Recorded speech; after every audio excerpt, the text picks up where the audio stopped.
Okay, well, welcome everybody, Stephen friends. Really looking forward to this chat with Dr. Joel and Kate Carmody. You're going to get to know them in the next 20 minutes or so.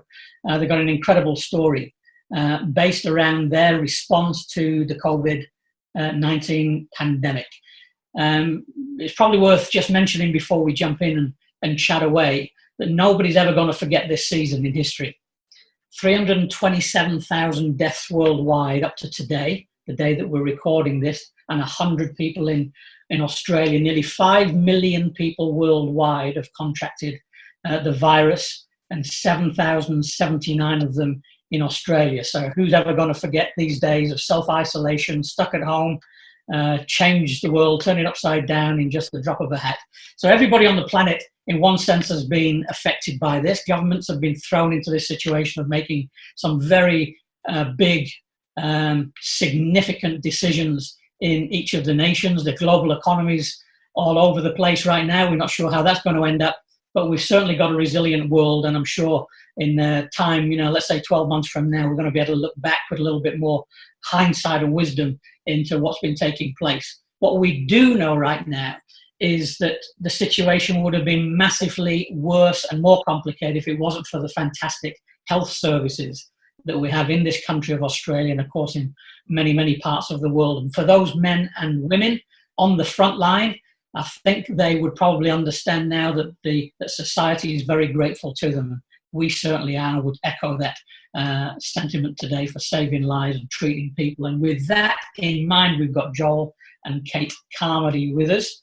And you guys have been in the medical profession obviously for a few years. But before we jump into that, just tell us your life story in a minute.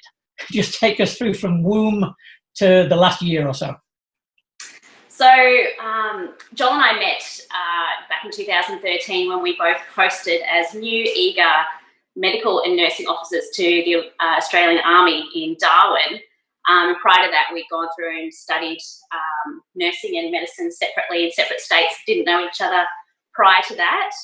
So we met in Darwin, spent a few years in the military world, serving in that way. And then coming back to Brisbane as a posting, we made some commitments to each other and got married in 2017.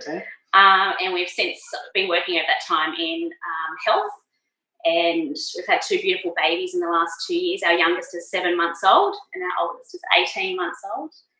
And yeah, we've got a beautiful family. And yes, Did you live in Brisbane up to last year, or Coomera, or where's home?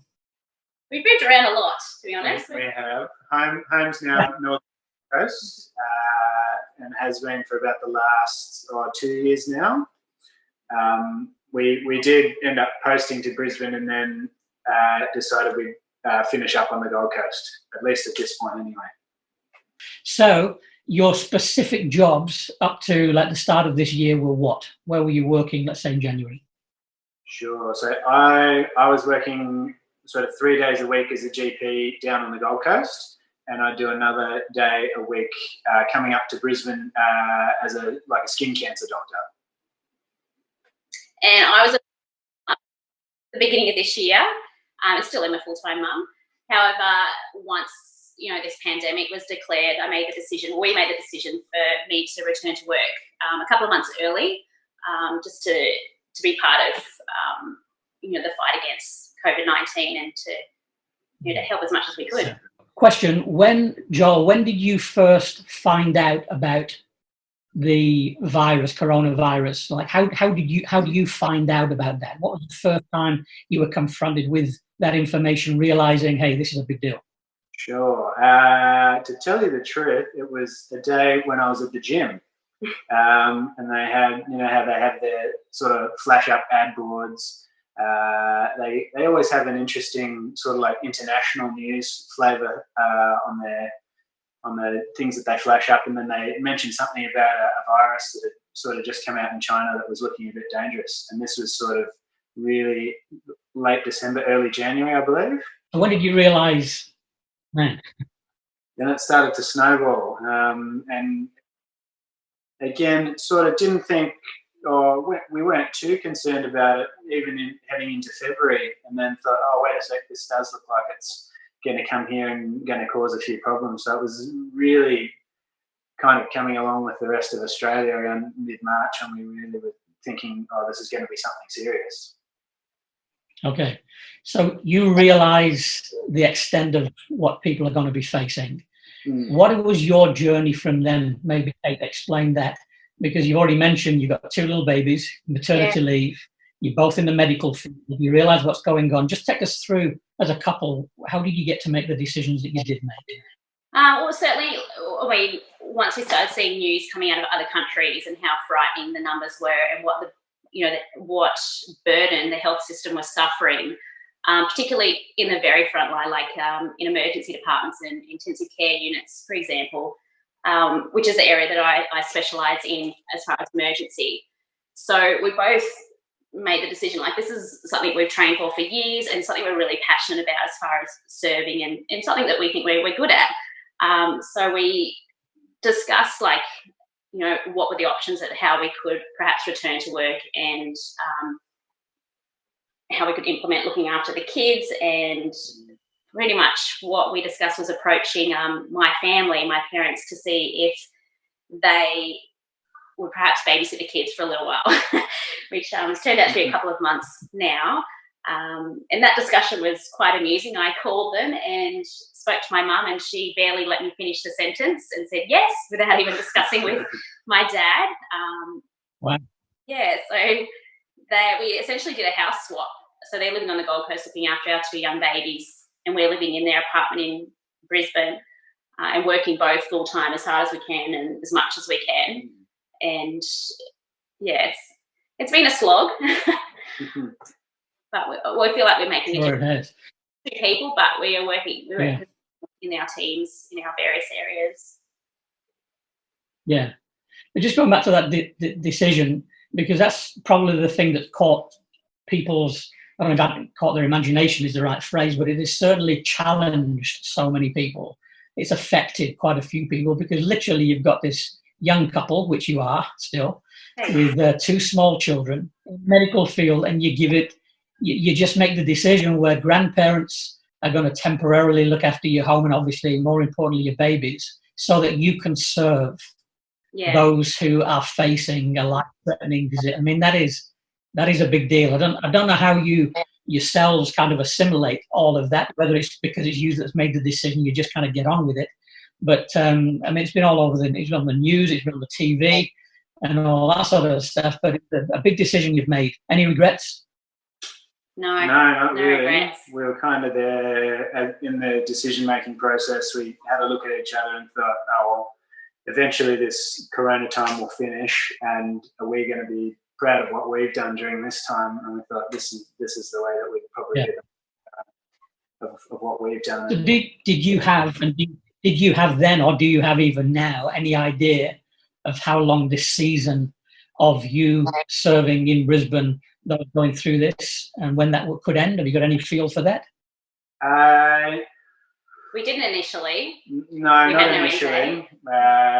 We were kind of going with sort of what the Prime Minister said, and the 6 months sort of thing that he was discussing. Thankfully, it's looking like it could be a bit shorter than that now. So in your mind, it was like, if we're going to do this, we need to do it for 6 months, we'll do it. Yeah. We're prepared to do that. Yeah, pretty much. Wow, amazing. Oh, God bless you, your grandparents then. So so Granddad your dad eventually found out when Mum decided to tell him. What was his first reaction? What was his first reaction? Decisions. He's a pretty calm sort of guy, and we'll go with the flow in pretty much all situations. So, thankfully. Well, God bless the grandparents, and God bless you too as well. So, how are you doing your parenting? Do you get back to the Gold Coast? Do you get a chance to do that through the week, or are you parenting online? Initially, those first couple of months, we used a lot of FaceTime, and we were reading storybooks over the internet, and disciplining as much as we could when our little toddler was eating, and telling him not to throw his food on the floor, and singing the bedtime stories and songs. We've got a lower threshold now of going home and visiting on our days off, now that we have seen that the numbers are much better and the cases are lower. However, like keeping in mind of our hygiene and all that sort of thing, and being safe in that regard. As far as like an end date, we're starting to discuss what our transition out of this could look, and how we perhaps will move home at some stage and try and resume our normal family life, because we miss them. They grow up so quickly, and just in like a week or two of not seeing them at times, like they're doing new things and saying new things, and so that truthfully it's been hard, but we absolutely don't regret it either. If you can, try and describe for people what a normal day has looked like for you over recent weeks. Just give us your one day each. Just give us 30 seconds, a minute of an insight. All right, no problems.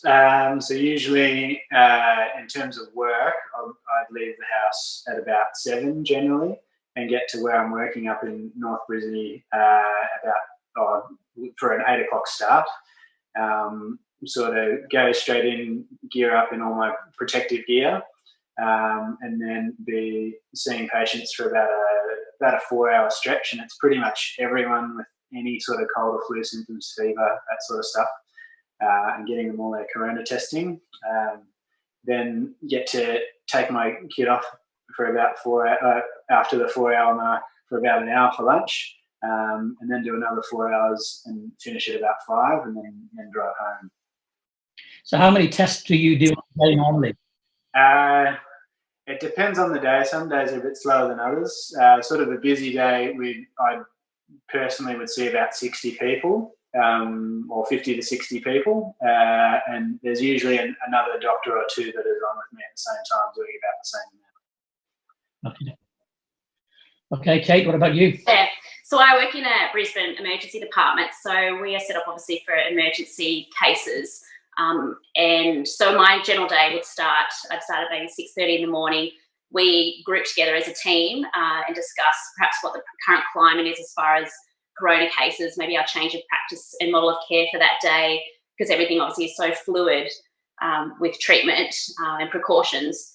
So we have a discussion with that, check in with each other, make sure that the morale's high. We also implement a couple of extra roles in the department. So we've got what we call COVID support roles, where we've got clinicians that support staff when they're donning and doffing their protective gear, which is obviously important protection for us and patients. So we've implemented a lot of different changes in the department in order to protect ourselves and patients. And that escalates up and down all the time, depending on, again, what the current climate is.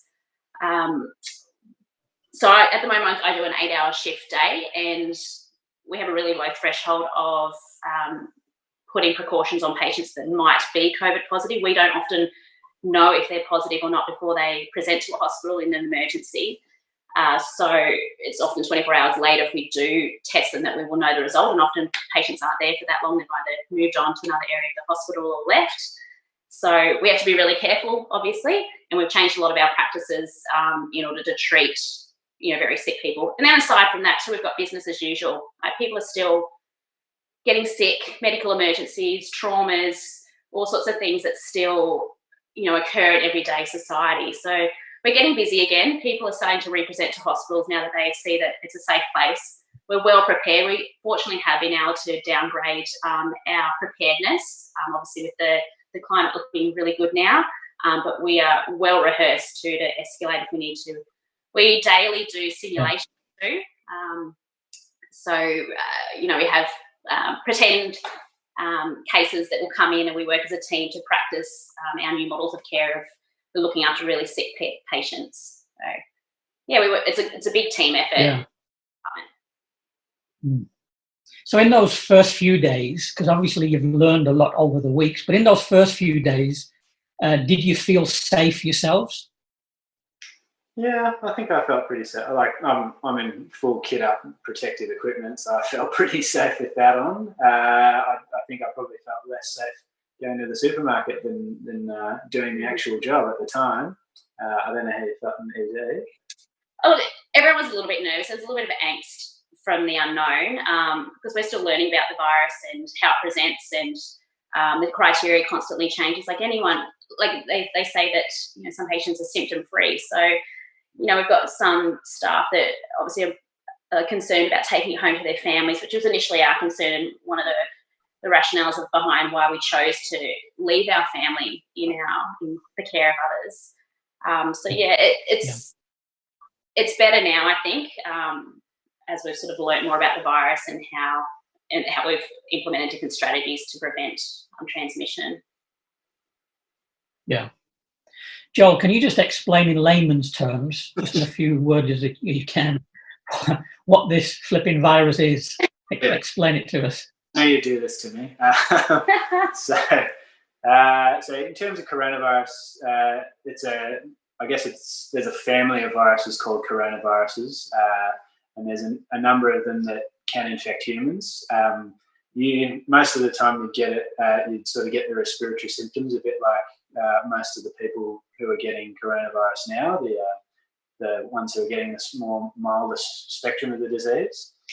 I guess the big deal about this particular one is that no one's ever seen it before. So no one has ever developed an immunity to it. And so essentially everyone's susceptible, which is sort of point number one, I guess, as to why it's dangerous. And then point number two would be the sort of long lag time between when people are spreading it to others and when you actually know you're sick. So people can have it for 5, 6, 7 days and be spreading it for all of those days, but not even have a sniffle until afterwards. Or they may never get symptoms at all and still be spreading it, which is the difficult part about this one.